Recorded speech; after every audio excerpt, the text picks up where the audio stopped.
Sakto rin. Dating mo, ito na yung mapagkain, oh. Mahal na po, tay. Oh. Pagod ka ba? Uy, ang sarap! Paborito mo yan. Sige na, maghugas ka lang kami doon.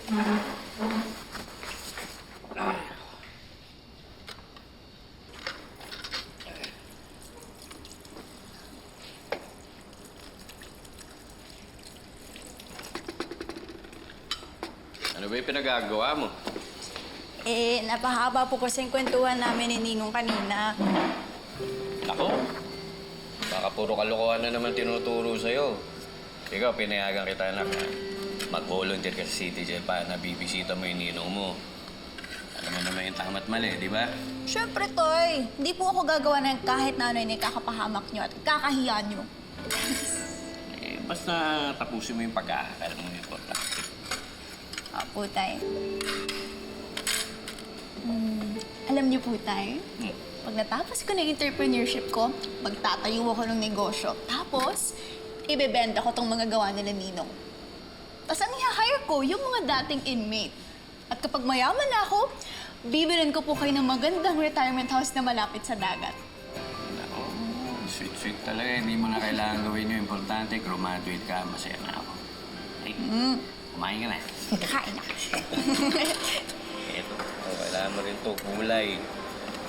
Eto, lumakas-lakas yung katawan mo. Malakas naman ako, Tay, ah. Kumpara sa katawan ko, tignan mo nga. Siyempre, Tay, wala akong sinabi sa inyo.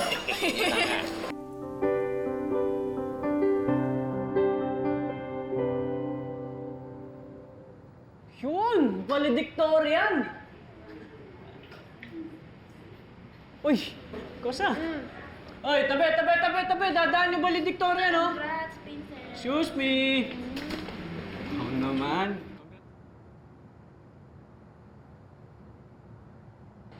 Congrats naman sa'yo, Kosa. Uy! Sabi ko, congrats! Congrats din sa'yo, Onse. Gagraduate ka na. Graduate na tayo. Grabe, no? Akala ko hindi ako graduate. Kahirap kasi ang trigonometry na yan.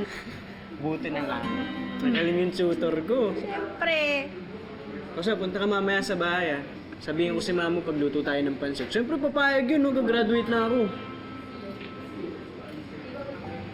Sadwell yan? Hindi. Naisip ko lang na mas masaya sana kung mag-celebrate kami ni tatay na kasama si nanay. Sabi niya kasi sa sulat niya ron, galingan ka raw sa pag-aaral ko. Uwi daw siya pag naging valedictorian ako. Hindi ba siya uwi sa graduation mo? Hindi ko alam eh. Wala pa siyang paramdam ulit. 2019 pa huling sulat niya. Old school naman nun.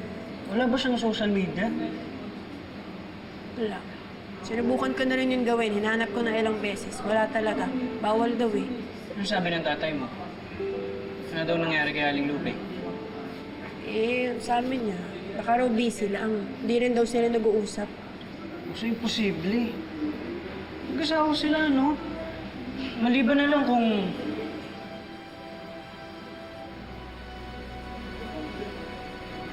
Hindi kaya nag-iwalay si Mang Dado at Aling Lupe.